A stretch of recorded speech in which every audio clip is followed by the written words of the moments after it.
నేటి బాలలే రేపటి పౌరులు. ఇది ఎక్కువగా మనకి స్కూల్స్‌లో వినిపిస్తూ ఉంటుంది. ఎందుకంటే అక్కడ పాఠాలు చెప్పే ఉపాధ్యాయులు ఎవరైతే ఉంటారో వీళ్ళు అక్కడున్న పిల్లల్ని తీర్చిదిద్దితే దేశానికి వీళ్ళు రేపొద్దున్న మంచి భవిష్యత్తుని అందిస్తారు. కుటుంబానికి మంచి భవిష్యత్తును అందిస్తారు అని జెప్పేసి ఎక్కువగా స్కూల్స్‌లోని నేటి బాలలే రేపటి పౌరులు అనే ఒక క్యాప్షన్ ఉంటూ ఉంటుంది. అదే నినాదంతోని ఆ పిల్లలకి మంచి చెడ్డలు నేర్పిస్తూ ఉంటారు. అయితే మరి ఇక్కడేం జరుగుతుంది అంటే నేటి బాలలే మా సేవకులు అనే నినాదం బాగా వినిపిస్తూ ఉంది.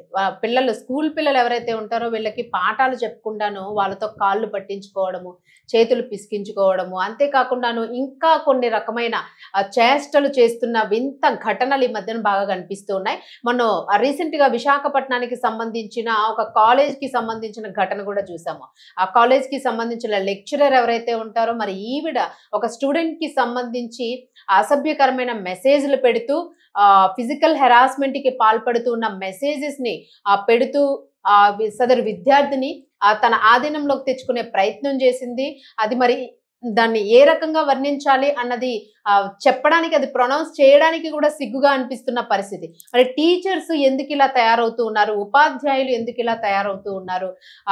లెక్చరర్స్ వయసు మీరిన లెక్చరర్స్ వయసులో ఉన్న చిన్న చిన్న పిల్లలతోని ఎందుకు ఇటువంటి పైశాచికమైన పైత్యం ఎక్కువైపోయిన చేష్టలు చేస్తూ ఉన్నారు అనే దానికి ఒక కట్టడి ఏమైనా ఉందా అని అంటే లేదు అనే అనిపిస్తుంది. ఎందుకంటే మొన్న ఏదైతే ఘటన జరిగిందో దాన్ని ఒక ఉదాహరణగా తీసుకుని ఇలాంటివి చేయకూడదు, ఇలాంటివి పునరావృతం కాకూడదు అని ఫాలో అవ్వాల్సిన వాళ్ళు అవి ఫాలో అవ్వకుండాను స్కూల్ పిల్లలతోన కాళ్ళు చేతులు నొక్కించుకోవడము, స్కూల్ పిల్లలతోన తినడానికి స్నాక్స్ తెప్పించుకోవడము, స్కూల్ పిల్లలతో జడలు వేయించుకోవడము, తల మసాజులు చేయించుకోవడము, ఇది ఇప్పుడున్న స్కూల్ టీచర్స్ చేస్తున్న పని.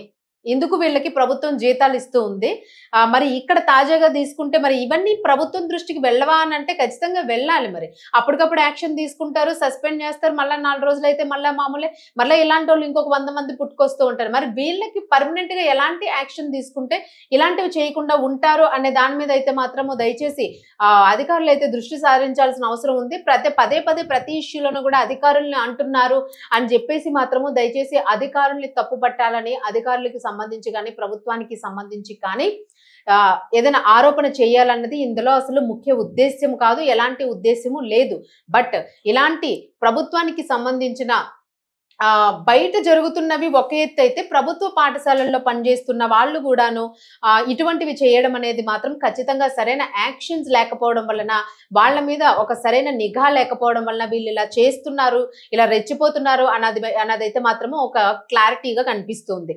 మరి దీనికి సంబంధించి శ్రీకాకుళం జిల్లా మొలియాపుట్టి మండలం బందపల్లి బాలికల గిరిజన ఆశ్రమ పాఠశాలలోనైతే ఒక వింత ఘటన అయితే చోటు చేసుకుంది. అఫ్ కోర్స్ వింత అనంటే ఇలాంటి వింతలు ప్రతిరోజు కూడాను ఏదో ఒక ప్రాంతంలోన ప్రభుత్వానికి సంబంధించి ఆధీనంలో ఉన్న పాఠశాలల్లో, గురుకుల పాఠశాలల్లోని చాలా ఎక్కువగా ఇవి జరుగుతూ ఉన్నాయి. మరి వీటికి ఖచ్చితంగా కట్టడి వేయాల్సిన అవసరం ఉంది అని చెప్పేసి అయితే మాత్రము వాదిస్తూ ఉన్నారు. మరి ఇది బాలలకి సంబంధించింది. పిల్లలకి విద్యాబుద్ధులు నేర్పించాల్సిన వాళ్ళు కాళ్ళు పట్టించుకోవడము, వాళ్ళ ఇంట్లో బట్టలు ఉతికించుకోవడము, కొంతమంది తీసుకెళ్లి అంట్లు కూడా తోమించుకున్న పరిస్థితులు కూడా చూసాము. వాళ్ళు ఏది చేయకపోతే విపరీతంగా కొట్టడము, నెక్స్ట్ క్లాస్‌కి వెళ్ళనివ్వకుండా చేయడము, ఇట్లాంటి భయాలన్నీ పెట్టి వాళ్ళని ఒక విచక్షణారహితమైన ఒక వికృతమైన చేష్టలు చేస్తూ వాళ్ళని భయపెడుతున్న పరిస్థితి కూడా దీనిలో కనిపిస్తుంది. సో పాత కేసులో కూడా సేమ్ మొన్నటి కేసులో కూడా ఇంతే.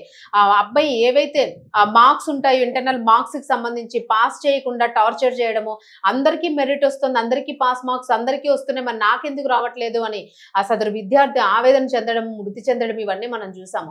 సో పిల్లల్లో కూడాను టీచర్స్ ఇలాంటి పైశాచికమైన పనులు చేస్తూ ఉన్నారు స్కూల్ పిల్లలకి సంబంధించి.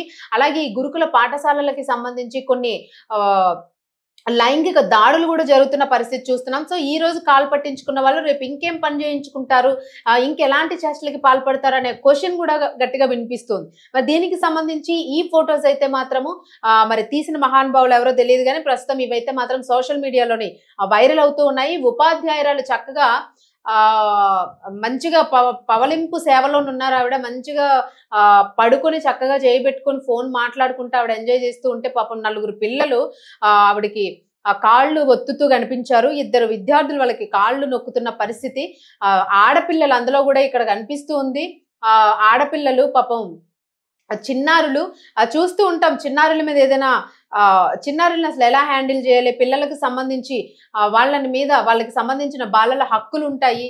ఇవన్నీ కూడా ఉండి చదువుకు నుండి మీరు ప్రభుత్వ ఉద్యోగంలో ఉండి మీరు చేస్తున్న చేష్టలకి ఎటువంటి పనిష్మెంట్ ఇస్తే మీకు నిజంగానే సిగ్గొస్తుంది అన్నదైతే మాత్రము ఖచ్చితంగా ప్రభుత్వం చాలా గట్టి యాక్షన్ ఇలాంటి వాళ్ళకి అసలు సస్పెండ్ కాదు, కంప్లీట్ గా పూర్తిగా ఉద్యోగం మొత్తం తీసేసేయాలి అని చెప్పేసి అయితే గట్టిగా వాదన వినిపిస్తుంది. అప్పుడు కానీ ఇటువంటి వారిని ఒక్కరిని చూసి ఇంకొకరు ఏదైతే నేర్చుకుంటూ ఉన్నారో మరి ఒక్కళ్ళకి ఇలాంటి పనిష్మెంట్ జరిగితే ఇంకొకరు దీన్ని రిపీట్ చేయరు అన్నదైతే మాత్రము తీసుకునే చర్యలు కఠినంగా ఉండాలన్నదైతే మాత్రం వినిపిస్తుంది. మరి దీనికి సంబంధించి ఏదైతే ఈ ఫోటో చూస్తూ ఉన్నారో వాళ్ళైతే తీవ్ర స్థాయిలో ఆగ్రహాన్ని వ్యక్తం చేస్తూ ఉన్నారు సోషల్ మీడియాలోని. మరి ఉన్నతాధికారులు వెంటనే స్పందించి ఆమెపై చర్యలు తీసుకోవాలని చెప్పేసి కూడా డిమాండ్ చేస్తున్న పరిస్థితిని అయితే చూస్తూ ఉన్నాం.